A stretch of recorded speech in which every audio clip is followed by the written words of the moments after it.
Dios y no un mensaje de los hombres. Pablo está defendiendo ante un pueblo que está recibiendo a falsos maestros que él es un verdadero siervo del Señor. La semana pasada Pablo estaba enseñando que el mensaje que traía no venía de los hombres, no lo habían instruido los hombres, sino que era un mensaje directamente revelado por el Señor Jesucristo.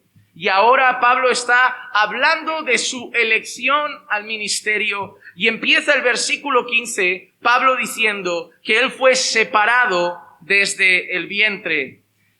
Gálatas capítulo 1 versículo 15 empieza así: pero cuando Dios, que me apartó desde el vientre de mi madre. Hermano, esa expresión es tan corta, pero tan importante entenderla. Porque muchas personas se adjudican el mérito de haber llegado a Dios. Muchas personas afirman decir: yo quiero ser pastor, me voy a preparar, voy a entrenar, voy a trabajar, voy a estudiar para un día llegar a ser pastor, como si fuera algo que uno elige. O cuando le predicas el evangelio a alguien y te dice: yo ahora no estoy preparado para ser cristiano, más adelante me lo pienso, como si fuera una decisión personal nuestra. No, ahora sí estoy preparado para seguir a Cristo, ahora sí estoy preparado para cumplir los mandamientos del Señor, ahora sí estoy preparado para ser un siervo de Dios. Hay una cultura del mérito muy grande en nuestra vida, donde creemos que todo depende de nosotros, de nuestras decisiones, de nuestra voluntad, de nuestro querer hacer. Y eso es un problema, porque entonces vamos a empezar a aplicar eso al resto de nuestra vida y vamos a llegar a pensar que si somos salvos y perseveramos hasta el final, es también por nuestro mérito. Y eso nos puede llevar a mirar con desprecio a hermanos que no andan tan bien con el Señor, porque pensamos que yo lo estoy haciendo muy bien, ese hermano lo está haciendo muy mal, y seguramente Dios me va a premiar mucho mejor a mí porque yo me estoy esforzando mucho más que el resto. Mira ese que casi no viene a la iglesia, mira ese que casi no ora, yo hago cultos en casa, yo oro todos los días, y está bien, hay que hacerlo. Pero lo que nos lleva a mirar con arrogancia y desprecio al que no lo hace, lo que nos lleva a no tener un poco de compasión y misericordia hacia esa persona, es creer que toda mi vida espiritual depende de mí. Y eso es un serio problema, porque Pablo no empieza diciendo: Dios me escogió porque yo tuve méritos suficientes para ser apóstol, o Dios me escogió porque yo había estudiado en la mejor escuela cristiana, o Dios me llamó a ser apóstol porque yo era el más bueno entre los hombres. No, Pablo nos había dicho: yo fui un asesino, yo fui un perseguidor, yo fui un celoso judío, yo buscaba mi propia justicia, yo perseguía a los cristianos, yo participé en la muerte. Pero ¿por qué estoy aquí? Porque Dios me separó desde el vientre de mi madre. Yo no lo sabía, yo no lo había entendido. Yo estaba viviendo mi vida alejada a Dios, una vida alejada de Cristo, pero ahora entiendo que si estoy hoy aquí es porque Dios me separó desde el vientre de mi madre. Y hay personas que dicen: bueno, pero justificar eso de que Dios separa a la gente desde el vientre de su madre o desde la eternidad solo con un versículo es un poco delicado. Pues es verdad, si fuera solo un versículo que hablara de eso, sería delicado hablar de esta enseñanza. Pero vamos a ver cómo Dios llamaba a sus profetas en el Antiguo Testamento. Yo cuando leo Isaías, el capítulo 49 y el versículo 5 dice lo siguiente: y ahora dice el Señor, el que me formó desde el seno materno para ser su siervo. Yo veo una frase muy parecida. El que me formó en el seno de mi madre. ¿Con qué propósito Dios me puso en el seno de mi madre? Para que hoy fuera su profeta, para que hoy fuera su siervo, para hacer que Jacob vuelva a él y que Israel se reúna con él, porque honrado soy a los ojos del Señor y mi Dios ha sido mi fortaleza. Dios me puso en el vientre de mi madre para ser su siervo. Y no solo eso, sino que además Isaías dice que un servicio concreto. Pero mira hasta dónde llega. Dios me hizo nacer en el seno de mi madre para ser su siervo y para hacer que Jacob vuelva a él y que Israel se reúna con él. No solo Dios me hizo nacer para ser su siervo, sino para un servicio en particular. Yo estoy plenamente convencido que por muy perdido que estuviera años atrás, Dios me hizo nacer para ser pastor y estoy convencido que pastor de esta iglesia. No creo en casualidades, porque si no mañana se me antoja ir a otro lado y me voy. Pero yo creo que había un propósito en mi vida. No era simplemente nacer, era un día ser un siervo y pastor para el pueblo de Dios. Y estoy convencido, a pesar de las lágrimas que han habido por el camino, a pesar de las traiciones y dificultades, que el propósito era pastorear a este pueblo. Porque Dios no solo te hace nacer con un propósito ministerial, sino uno concreto. Cuando Dios llama a Pablo, dice, porque yo lo quiero para los gentiles. Y a Pedro, para la circuncisión. Bueno, pastor, son solo 2 casos. No sé yo, porque cuando leo Jeremías capítulo 1 y el versículo 5, el profeta Jeremías dice así: antes que yo te formara en el seno materno. Y ahí Jeremías da un paso más atrás. Porque antes era el seno materno y ahora Jeremías dice que es incluso antes de estar en el seno materno. Antes de que yo te formara en el seno materno te conocí. Y esa es una expresión que habla de la eternidad. Jeremías, tus padres ni se conocían y yo ya te conocí a ti. Antes que yo te formara en el seno materno te conocí y antes de que nacieras te consagré. La palabra consagrar es separar algo para Dios. Antes de que tú nacieras ya eras mío. Eso es maravilloso. Eso no me hace ver a Dios malo. Eso me hace ver a Dios un Dios que me asombra. Su grandeza, su soberanía, su omnisciencia, su eternidad. Digo, solo Dios eterno puede separar a alguien antes de que nazca para él. Tú ves que una madre se embaraza y empieza el pensar de que cuando nazca el bebé, ¿qué haremos con él? Pero no puedes pensar antes. Porque antes de que el bebé nazca, tú no tienes ninguna cosa que hacer en su vida. Depende de lo que Dios permita que pase en tu vientre, que Dios guarde el embarazo. Pero una vez nazca y tú te planteas qué puedo hacer en la vida del bebé, y es interesante, porque conforme crecen, ves que por mucho que te hayas esforzado, a veces esos niños toman rumbos equivocados, a veces toman malas decisiones, y eso te ayuda a entender que tú debes esforzarte, pero al final sabes que tú no tienes dominio sobre la vida y futuro de tu hijo. Solo Dios puede decir, antes de que nazca, yo ya sé qué voy a hacer con él. Ni sus padres pueden decir eso. Pero sus padres son parte de ese propósito de Dios, porque Dios ha escogido a esos padres para que nazca ahí. Padres, Dios tiene un propósito para vuestros hijos y vosotros sois parte de ese propósito.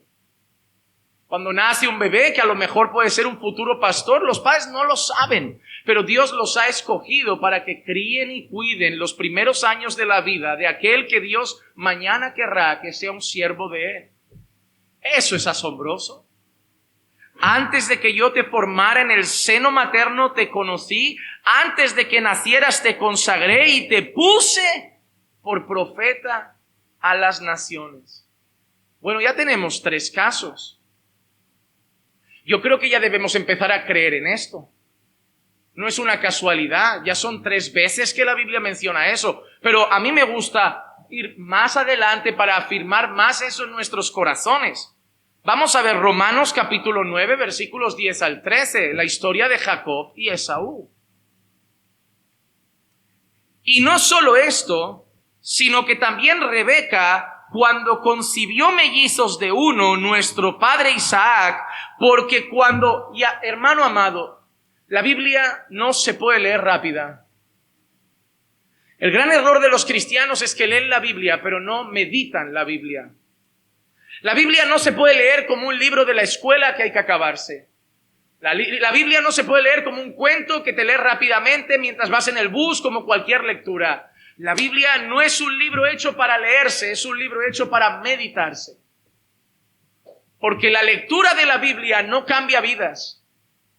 Ah, pastor, le he regalado una Biblia a fulano, espero que la lea y Dios sobre. No se trata de leer, se trata de meditar en ella.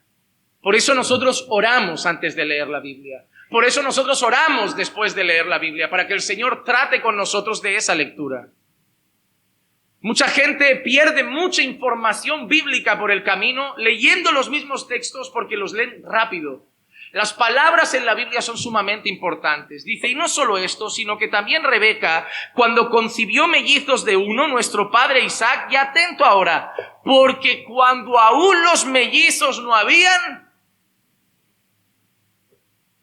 primero te está situando, los mellizos no habían nacido, no habían hecho nada. No podemos decir que voy a elegir a este porque ha hecho algo bueno o voy a elegir a este porque ha hecho algo malo. No. No han nacido, todavía no han hecho absolutamente nada, pero ni bueno ni malo, para que el propósito de Dios, conforme a su elección, no tengan miedo de esas palabras, que son palabras bíblicas, no las inventó ningún hombre, para que el propósito de Dios, conforme a su elección, permaneciera no por las obras, sino por aquel que llama. Se le dijo a la madre, el mayor servirá al menor, tal como está escrito. Y a lo mejor no les gusta esto, pero Dios dice, a Jacob amé, pero a Esaú aborrecí, antes de que hubieran hecho nada bueno ni malo, antes de que hubieran nacido.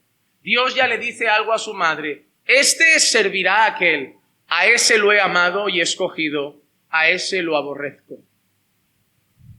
Dios dice eso y además afirma, antes de que nazca, para que nadie piense, lo ha hecho porque se ha portado mal, lo ha rechazado porque se ha portado mal. Mira la historia de Jacob y Esaú, si el que peor empieza es Jacob.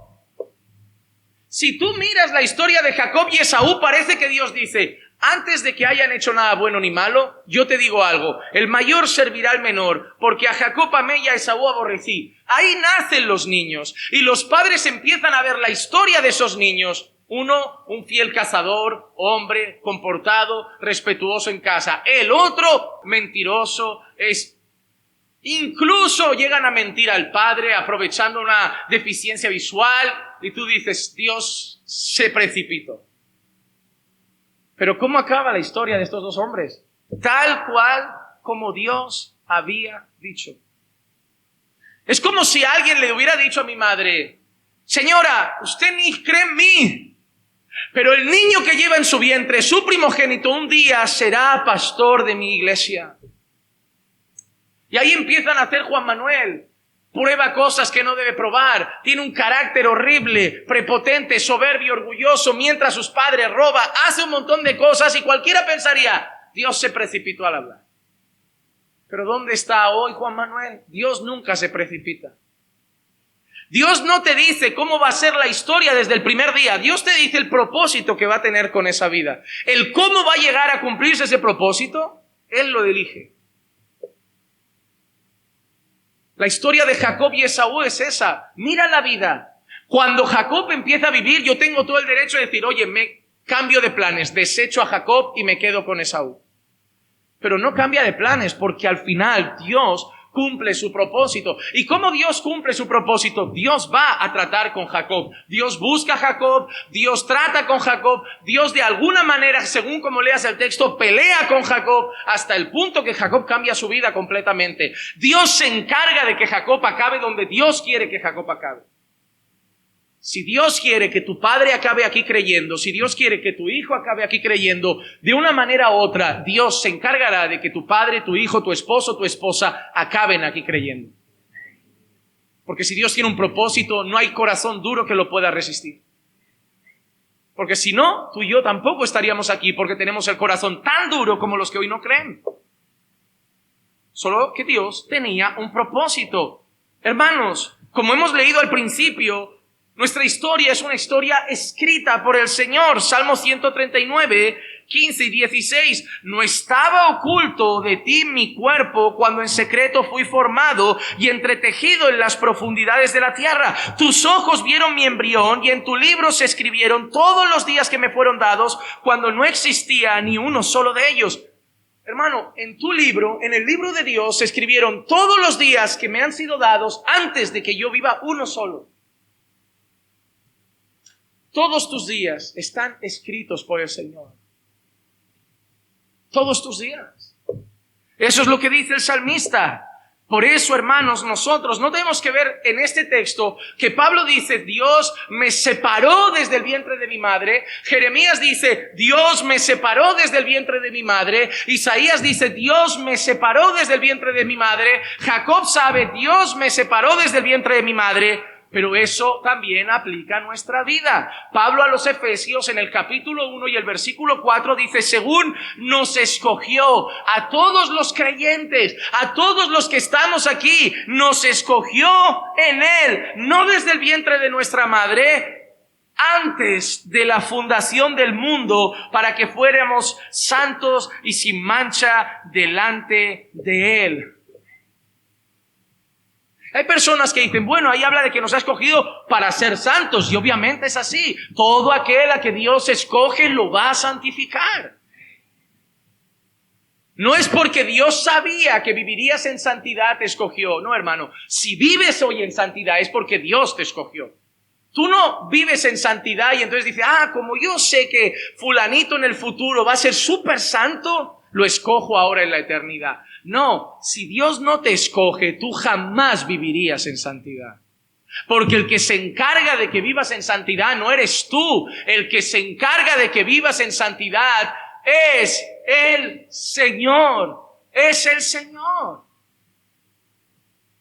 Así que nosotros, cuando miramos eso, puede generar preguntas, puede generar inquietudes, puede generar muchas cuestiones, pero dos cosas debemos hacer. Una, jamás debemos negar la Biblia. He citado la Biblia, no he citado mis doctrinas, no he citado mis pensamientos, no he citado mis ideas. Te he citado la Escritura en el Antiguo Testamento, te he citado la Escritura en el Nuevo Testamento, para que sepas que la elección de Dios sobre su pueblo, como la de Pablo, como la de los profetas y como la de nosotros, es una elección soberana por su soberana voluntad, no por nuestras buenas obras y desde la eternidad. Y si algo para nosotros es difícil de entender, debemos entender algo. En Romanos 11, 33, 34 dice, oh profundidad de las riquezas y de la sabiduría y del conocimiento de Dios. Cuán insondables son sus juicios e inescrutables sus caminos. Pues ¿quién ha conocido la mente del Señor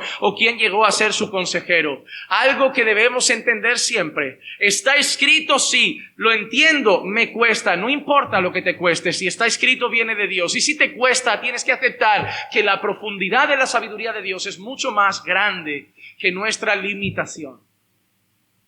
Que algo me esté costando entenderlo no me debe llevar a rechazarlo, sino a reconocer Dios es muy grande y profundo para lo pequeño que soy yo. Pero si está escrito, amén. Pastor, me hago preguntas. No importa. Está escrito, amén. Y ya, a confiar y a creer en su palabra. Así que en primer lugar, Pablo dice que fue separado, escogido desde el vientre de su madre. Ahora Pablo nos habla de otra cosa, de que el llamamiento que Dios hizo a su vida fue soberano. En el mismo versículo 15 sigue diciendo, y me llamó por su gracia. Como he dicho, Pablo no tenía ningún mérito humano para haber sido escogido por el Señor. Mira tu vida.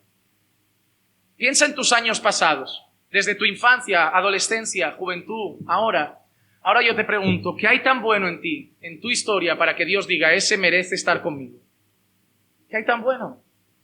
De verdad, ofréceme una cosa tan sorprendente para que Dios diga, quiero a ese en mi equipo. Porque yo he conocido personas en mi historia mucho más pacientes que yo. Personas que incluso mundanas participaban en ONGs, salían y en su tiempo libre ayudaban a pobres, mientras yo solo pensaba en mí, en mi dinero y en mi diversión. En el mundo he visto familias ordenadas y he visto llegar a gente al Señor con familias completamente rotas, llenas de gritos, peleas, malos tratos, discusiones. ¿Por qué ellos, si aparentemente son más morales, más éticos, más buenos, siguen ahí, negando a Dios? Y nosotros, que éramos viles y menospreciables pecadores, estamos hoy en este lugar. ¿Por qué? Cuando tú vas al colegio y salimos al recreo y se va a jugar a fútbol, eso es horrible. Cuando nos ponemos en esa pista, se eligen 2 capitanes y empiezan a hacer equipos, es humillante, ¿verdad? Porque empiezan a elegir, pero no eligen por simpatía, van a ganar. Fulano sabe jugar conmigo. Yo aquel que corre conmigo. Y vas a ver, como era mi caso, tú, por tu fisionomía abstracta, portero. Y te elegían el último. Y era humillante ver como que quedabas tú y la pelota. Y alguno prefería, yo prefiero jugar con 10, quédate a ese. Y tú dices, no, esto destroza toda moral. Ahora imagínate el mundo y Dios haciendo equipo con el diablo. Ninguno serviría para el equipo de Dios. Dios podría haber dicho tranquilamente, te los puedes quedar todos porque todos pecaron y todos son destituidos de mi gloria. Te los puedes quedar todos porque ninguno sirve para hacer nada para mí. Te los puedes quedar todos porque todos han sido malos hijos, malos esposos, malos padres. Algunos más o menos morales, pero el que no ha matado ha robado, el que no ha violado, el que no ha sido un mujeriego, el que no un inmoral, el que no un orgulloso, un soberbio, un prepotente, un egoísta. Pero ninguno vale para mi equipo. Entonces, ¿por qué estamos hoy en el equipo de Dios y ya no estamos en el equipo del diablo? Porque no es por obras, es por gracia. Si fuera por mérito, volvíamos todos al mundo. Y es curioso, hermanos, porque ayer lo hablábamos en esa excursión que hicimos con los varones. Si estuviéramos ahí fuera, tú y yo no nos llevaríamos bien. Algunos nos odiaríamos. Probablemente el racismo volvería a aflorar en los corazones. Mi manera de ver a muchos de ustedes sería muy despectiva. O hablaría de ustedes y de sus países con mucho odio por cosas que veo en mi país. Pasarían cosas de peleas, o no nos habríamos conocido, o de verdad habríamos llegado hasta los golpes. Pero ahora nos abrazamos, nos llevamos en nuestras oraciones, nos llamamos hermanos, nos amamos. E incluso personas que no serían parte de mi vida, hoy están más presentes en mi vida que los que tienen mi propia sangre y apellido. ¿Qué ha pasado en esta historia? La gracia de Dios alcanzando viles pecadores y mostrándole al mundo que Él coge basura y hace un pueblo santo. Mostrando al mundo que Él coge racistas y los pone a convivir con personas de toda lengua, tribu y nación. Y los llama hermanos ahora. Solo Dios hace eso. El mundo lo intenta, ¿verdad? Lo intenta Obama, Biden, Trump, lo intenta Nayib Bukele. Cada uno viene con un proyecto para intentar cambiar el mundo. Duran 4 años, 8 años, no cambian nada. El mundo siempre sigue igual, porque solo algo puede cambiar el mundo: la gracia de Dios. La esperanza de nuestro mundo es la gracia de Dios, y por eso debemos predicar el Evangelio. No decirle a la gente que sean buenas personas, predicar el Evangelio. En 1 Corintios capítulo 1, versículo 27 al 29, ahora habla de nosotros. Dice, sino que Dios ha escogido lo necio del mundo, tú y yo, amado hermano, para avergonzar a los sabios. Y Dios ha escogido lo débil del mundo, tú y yo, amado hermano. Mira si somos débiles, que ayer no acabamos ni media montaña. Oh, hermano, ayer los hermanos saben que a veces seguir al pastor es lo peor que pueden hacer en la vida. A un pastor que se le ocurre, después de comerse un bocata de cerdo y pimientos, a las 2 de la tarde, ponerse a andar a las 3 de la tarde para subir un cerro. ¿Quién sigue a eso? Pobrecitos. Pero llegué con mucho amor hacia ustedes. Digo, si me siguen aquí, me pueden seguir a orar, a leer la Biblia. Me pueden seguir a cosas más sensatas. Dios cogió a lo débil para avergonzar a lo que es fuerte. A lo vil, tú y yo, hermano, para y despreciado del mundo ha escogido Dios lo que no es, para anular lo que es, para que nadie se jacte delante de Dios. ¿Sabes por qué Dios nos ha cogido a nosotros? Somos débiles, somos necios, somos viles, despreciables, para que nadie llegue delante de Él diciendo, yo merezco estar aquí. Para que cada día que lleguemos a su presencia y cuando lleguemos a la eternidad sepamos, yo no merezco estar aquí. ¿Tú sabes por qué vamos a adorarle toda la eternidad? Porque toda la eternidad vamos a estar en un paraíso donde no hay muerte, dolor, donde solo hay gloria y paz, donde solo hay alegría y felicidad, y sabremos cada minuto de esa eternidad que no merecemos estar ahí. Por eso no pararemos de cantar. No pararemos de dar gracias, no pararemos de adorarle, porque cada instante del resto de nuestra eternidad sabremos qué vida gloriosa y no la merezco. El autor G.K. Bale dijo, Dios nos elige para eliminar toda jactancia, toda autosuficiencia y todo orgullo humano. Cuando tú no entiendes la elección, puedes caer en la comparación. ¿Por qué ese hombre y yo no? Yo merezco eso, pastor, yo merezco ahí, yo no, el hermano no. Pero cuando entiendes que es gracia, tú ves a un hermano que sí, igual está andando más torpe, está fallando, ahora está débil o está poco santificado y no dices, míralo. Dices, Señor, la misma gracia que me das a mí cada día para buscarte, dásela a mi hermano, ayúdale.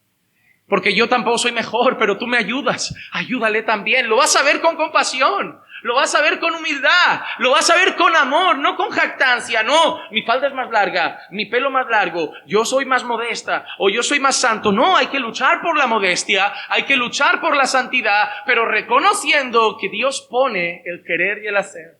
Y deseando que ese mismo querer que a mí me lleva a orar, a ayunar y a batallar, Señor, ponlo en ese hermano que todavía parece que está ahí dando sus primeros pasitos. Así que Dios nos escoge la eternidad, lo hace por gracia y nos ilumina de manera soberana. Versículo 16 dice, tuvo a bien revelar a su Hijo en mí para que yo lo anunciara a los gentiles. Y esta frase es muy, muy, muy maravillosa. Tuvo a bien significa quiso. Le apeteció, le plació, le complació. Él quiso soberanamente, ¿qué dije? Revelar a su Hijo en mí. ¿Por qué hablamos de Jesús a personas y lo niegan? ¿Por qué hablamos de Jesús a personas y no creen? ¿Por qué hablamos de Jesús a personas y lo rechazan y nosotros lo hemos creído? ¿Por qué algunos como nosotros, que éramos quizá ateos y pensamos que la historia de Jesús, andar sobre el agua, multiplicar panes y peces, un disparate, todavía hay gente que cree en cuentos de esos de la época medieval? ¿Y ahora te doblas ante Él? ¿Lo llamas Señor? ¿Le cantas? ¿Dices que no hay otro nombre dado a los hombres en el cual podamos ser salvos? ¿Qué ha pasado por el camino? ¿Por qué ellos lo siguen rechazando y tú ahora lo adoras?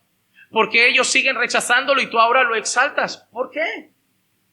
Porque Dios tuvo a bien revelarte a su Hijo. Una de las cosas que enseña la Escritura es que solo el Padre puede dar a conocer al Hijo. En 2 Corintios 4:6 dice, pues Dios que dijo que de las tinieblas resplandeciera la luz, es el que ha resplandecido en nuestros corazones para iluminación del conocimiento de la gloria de Dios en la faz de Cristo. Si podemos ver a Cristo como Señor, si podemos ver a Cristo como Dios, si podemos reconocer a Cristo, es porque Dios ha iluminado nuestros corazones. Tú no te tienes que enfadar con tu familia que no cree en Jesús. Tú no te tienes que enfadar con tu familia que no cree en la Biblia. Tú no te tienes que enfadar con tu familia que rechaza a Cristo. Tú tienes que doblar rodillas por ellos y decir, ilumina sus corazones, porque el mío también estaba en tinieblas. Y si yo hoy veo, ellos mañana pueden ver.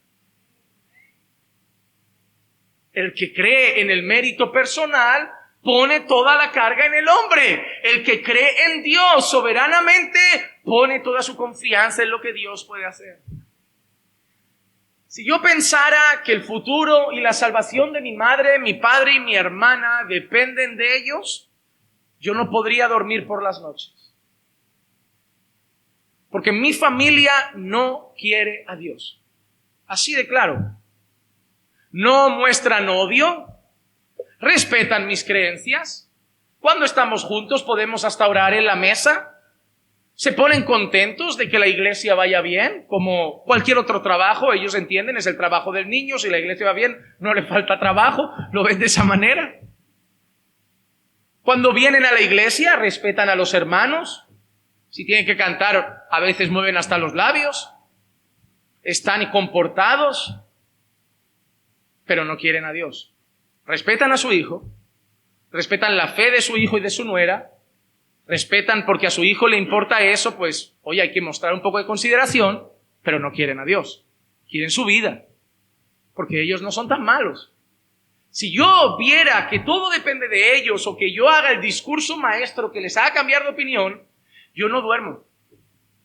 No duermo porque mi familia no quiere a Dios, igual la tuya tampoco. Pero ¿por qué sigo confiando? Porque así como yo estoy hoy aquí, si Dios quiere, doblará el corazón de mamá, doblará el corazón de papá, doblará el corazón de mi hermana y doblará el corazón de tu esposo y doblará el corazón de tu esposa y doblará el corazón de tus hijos. No es por fuerza ni por violencia, sino por su espíritu.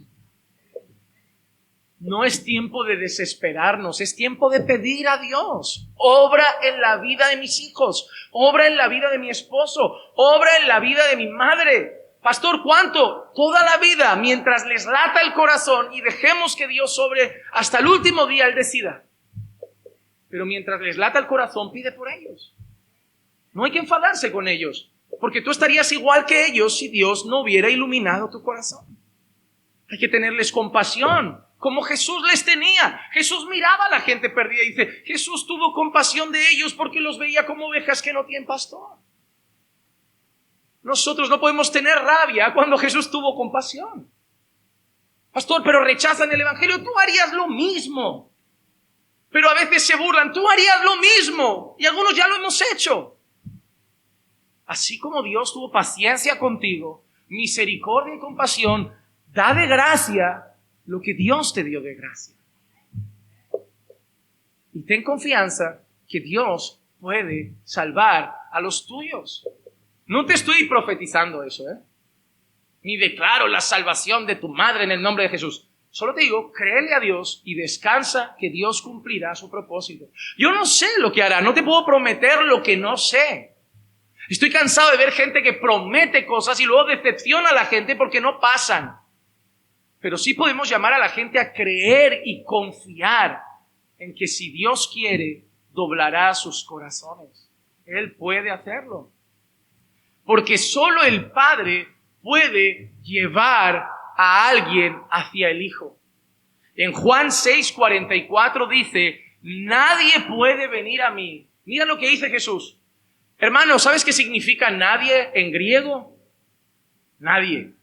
Ni una sola persona. Literalmente Jesús dice, ni una sola persona puede venir a mí si no lo trae el Padre que me envió. Y yo lo resucitaré en el día final. Ah, pero pastor, entonces hay que ir o el Padre nos lleva.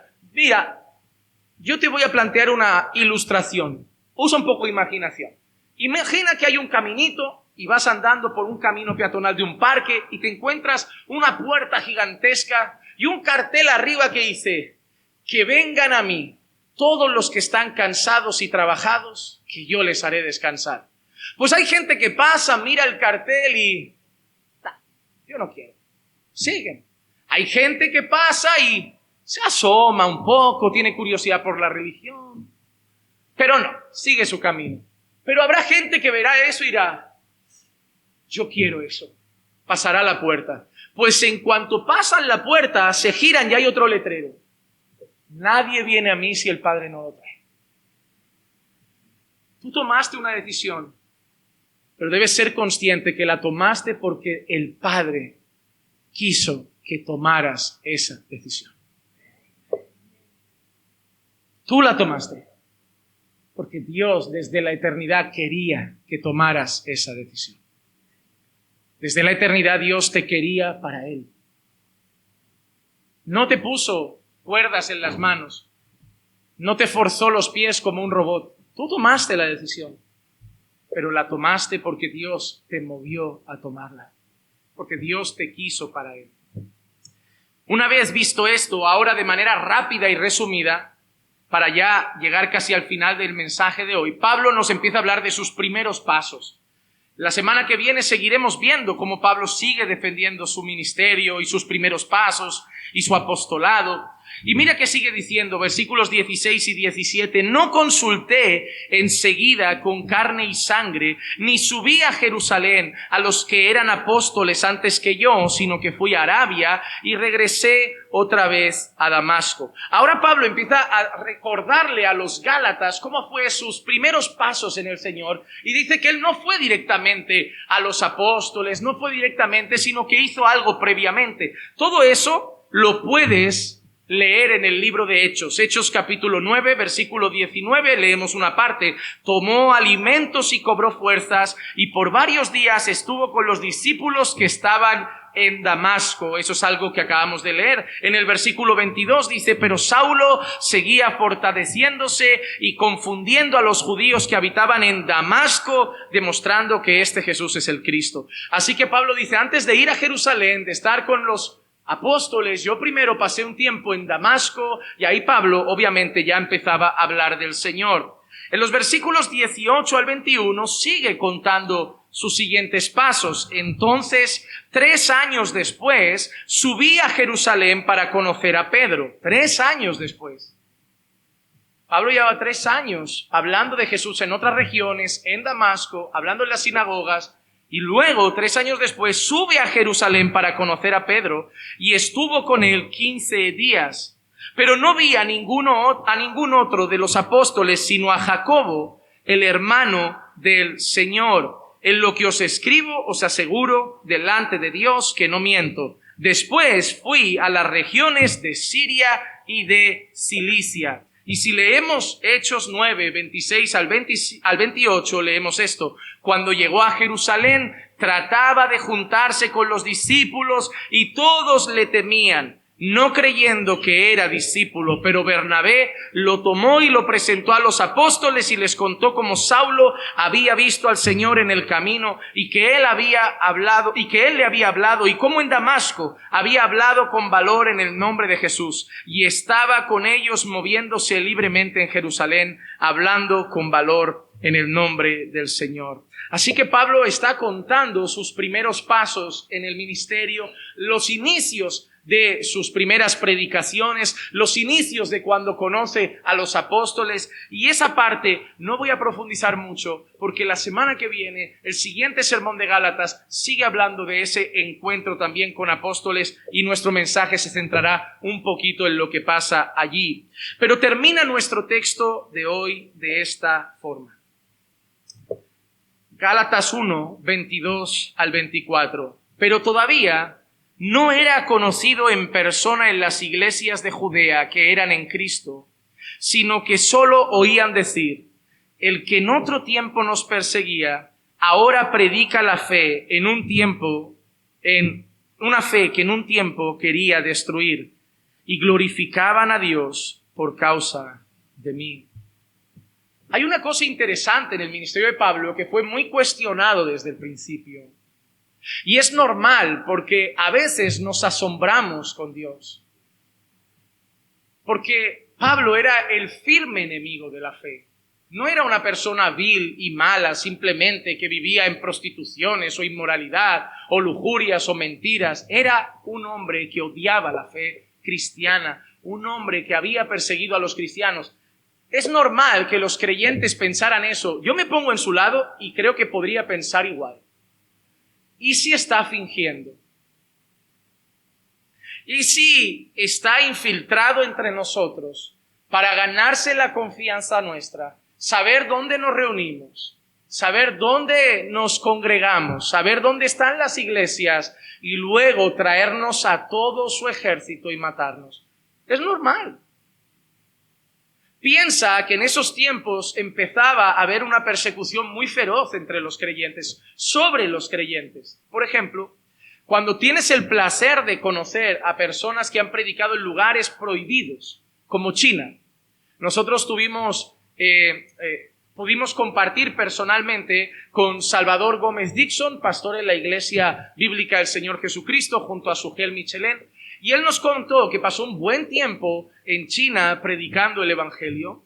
Nos contaba que se reunían de manera secreta en un apartamento, pero estaban escondidos, y que durante el culto habían en un apartamento más allá, en otro edificio, otros hermanos, 2 o 3, mirando siempre desde una ventana por si entraban por la entrada del edificio de ellos policías.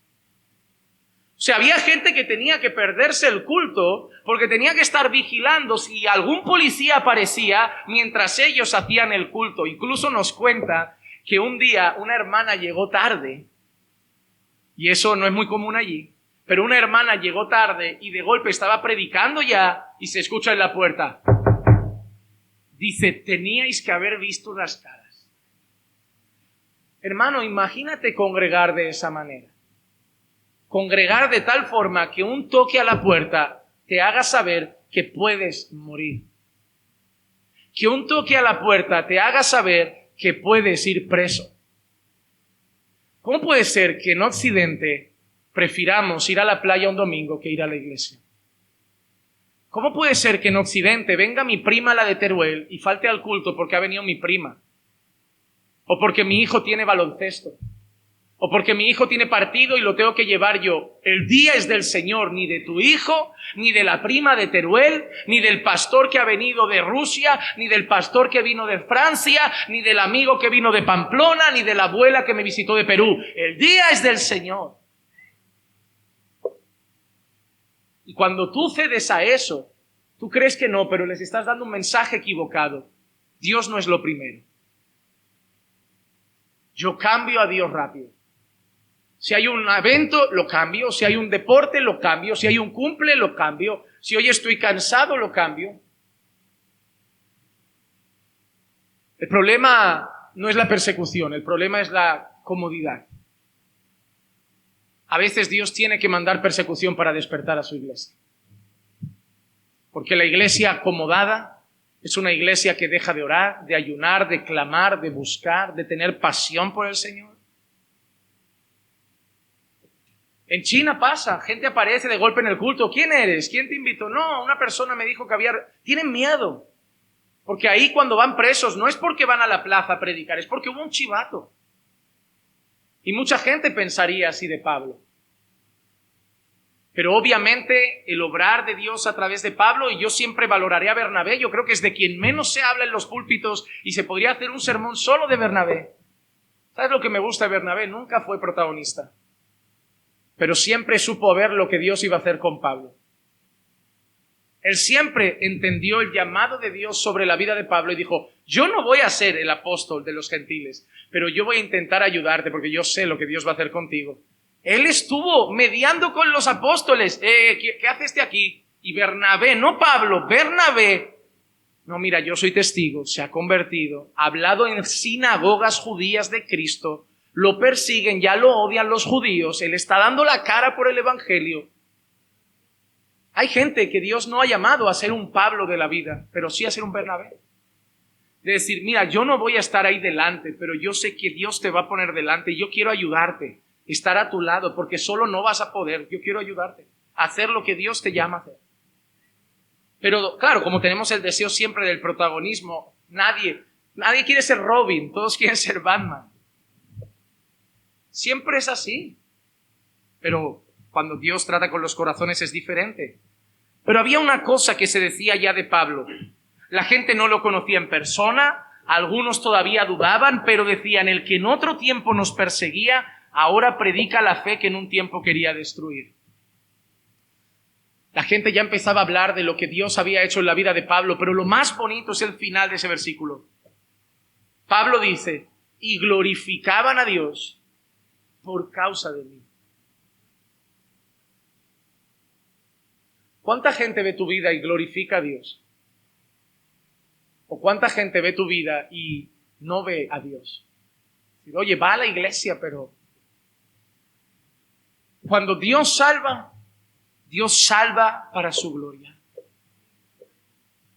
En Hechos capítulo 9, versículos 20 al 22 dice: y enseguida se puso a predicar a Jesús en las sinagogas diciendo: Él es el Hijo de Dios. Y todos los que lo escuchaban estaban asombrados y decían: ¿no es este el que en Jerusalén destruía a los que invocan este nombre y el que había venido aquí con este propósito para llevarlos atados ante los principales sacerdotes?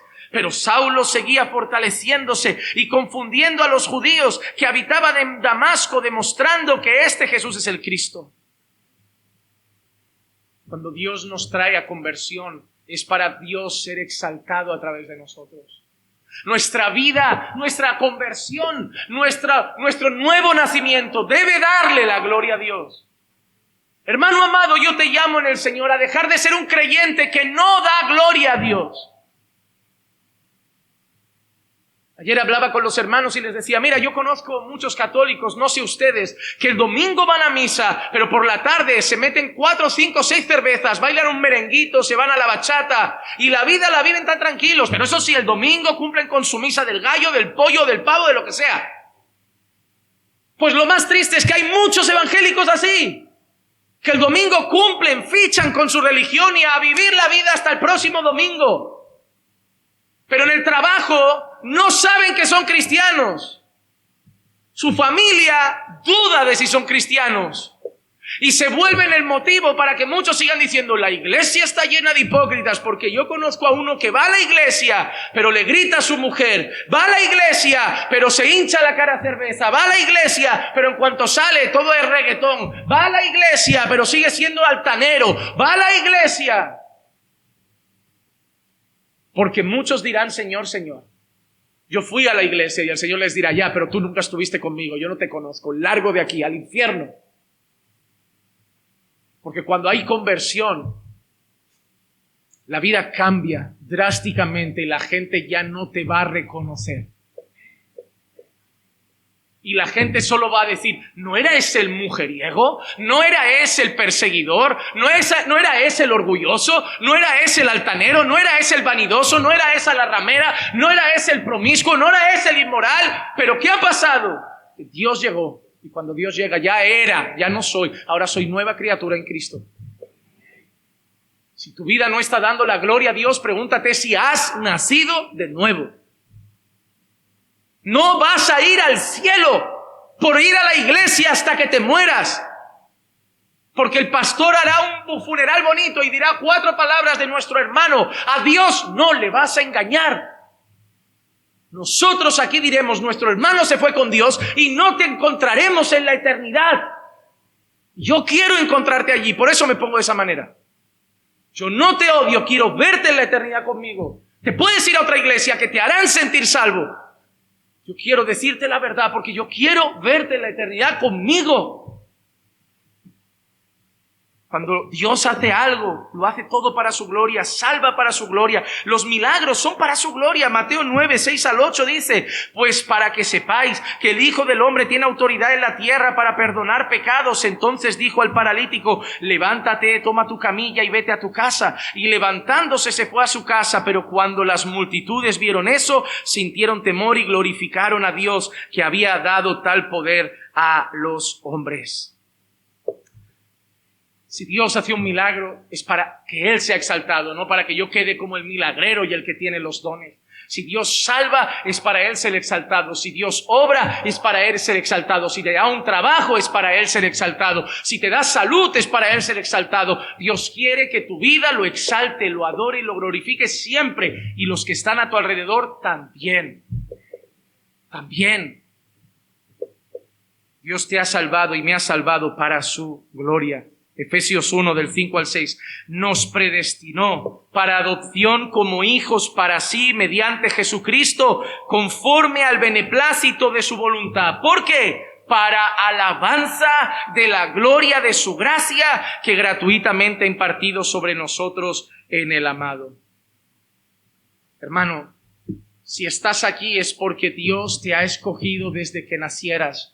No te escogió por ser bueno, porque tu vida como la mía fue desastrosa. Pero Dios llegó para demostrar al mundo que es por gracia y no por obras. Para que nunca te jactes pensando que merecías estar aquí. Pero una cosa te digo. Si tu vida no está dando la gloria a Dios, puede ser que estés aquí solamente cumpliendo con una religión, pero no estar en Cristo.